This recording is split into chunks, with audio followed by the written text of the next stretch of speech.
Gubernur Kepulauan Riau Ansar Ahmad membantah pernyataan Presiden Jokowi terkait konflik yang terjadi di Pulau Rempang, Galang, Batam karena komunikasi yang buruk. Ansar menyebut bahwa konflik tersebut terjadi karena pihaknya belum menemukan cara yang tepat untuk merelokasi warga. Sebab ia mengatakan bahwa yang akan mengurus semuanya adalah Badan Pengusaha Batam. Oleh karena itu, Ansar menuturkan harus ada referensi hukum yang bisa menjamin. Hal ini diungkapkan oleh Ansar. Ainun Najib membantah pernyataan Menko Polhukam Mahfud MD menggunakan data pemilu, di mana sebelumnya Mahfud MD menyebut bahwa tanah di Pulau Rempang tidak digarap sebelum investor masuk. Namun dari data pemilu menunjukkan bahwa sudah ada penduduk di Pulau Rempang sebelum investor masuk. Dilansir dari Kompas.com, di tengah konflik Rempang, Mahfud MD mengungkap bahwa Rempang merupakan tanah milik perusahaan. Menurut Mahfud MD, di tahun 2001, pemerintah memberikan hak atas Pulau Rempang pada sebuah entitas perusahaan, yakni berupa hak guna usaha. Bahkan menurutnya, saat itu Pulau Rempang tidak digarap dan belum pernah dikunjungi. Hingga akhirnya pada tahun 2004 dan seterusnya terdapat beberapa perjanjian, di mana tanah tersebut diberikan hak baru kepada orang lain untuk ditempati. Terkait hal ini, warga Rempang sendiri sempat memberikan bantahannya. Warga Rempang mengaku telah menempati Pulau Rempang selama berpuluh-puluh tahun silam.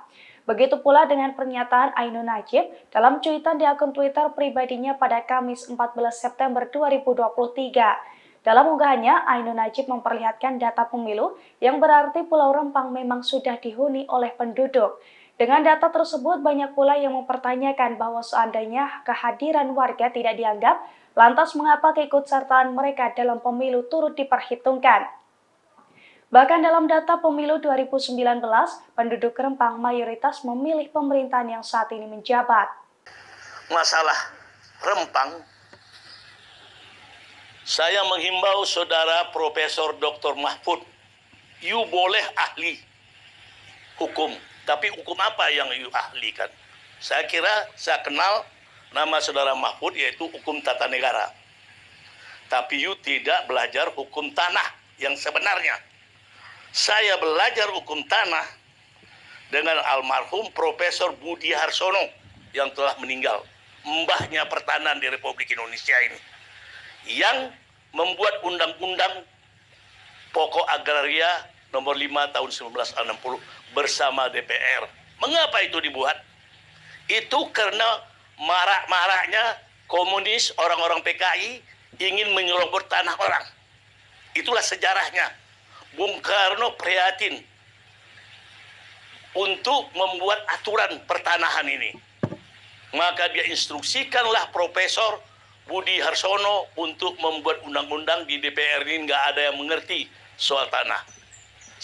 Sampai saat sekarang, itulah acuan tentang pertanahan.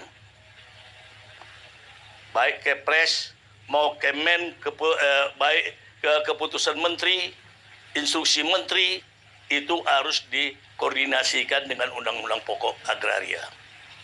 Saudara Mahfud, saya mau ingin dialog berdiskusi dengan Anda. Saya tahu Anda tidak tahu saya. Kita pernah bertemu, berjabat tangan. Tapi saya tragis, menangis saya melihat kasus Rembang ini. Dan saudara dengan arogansinya mengatakan pengosongan. Saudara tahu nggak hukum tanah nasional? Tolong buka Undang-Undang nomor 5 tahun 1965, Undang-Undang Pokok Agraria. Baik, saya uraikan di sini. Mungkin saudara tidak paham. Sahabat saudara mungkin lebih mengerti. Saya kenal juga sahabat saya dalam hal ini. Yaitu hukum tanah nasional mengatakan tanah ini adalah milik bangsa Indonesia. Dikuasai oleh negara. Jadi, bagi bangsa Indonesia berhak akan tanah kalau dia tidak punya tanah. Untuk tempat tinggal, untuk berkebun, boleh mengajukan melalui pemerintah. Bagi tanah milik, sebelum kemerdekaan ini ada, agar saudara tahu, yaitu kalau di Sumatera disebut tanah ulayat. Tanah kalau di Jawa, tanah giri. Itu sebelum Indonesia merdeka, Belanda itu masuk juga itu sudah ada. Itu yang dikatakan ulayat itulah, yaitu tanah kelompok adat, masyarakat adat. Tanah Giri, yaitu di Jawa ini dikenal tanah Girik, yaitu tanah hak milik adat. Adat di Jawa disebut Girik. Ada lagi tanah Grand Sultan, yaitu tanah kerajaan. Belum merdeka Republik. Itu tanah mereka. Belanda juga belum masuk. Itu asli mereka punya. Itu ada lagi diberikan sultan, itu Grand Sultan diberikan kepada masyarakat menjadi tanah dia. Disebut tanah Grand Sultan, yaitu pemberian sultan.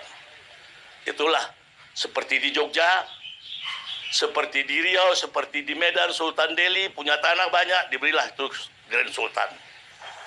Grand Sultan mempunyai tanah raja-raja.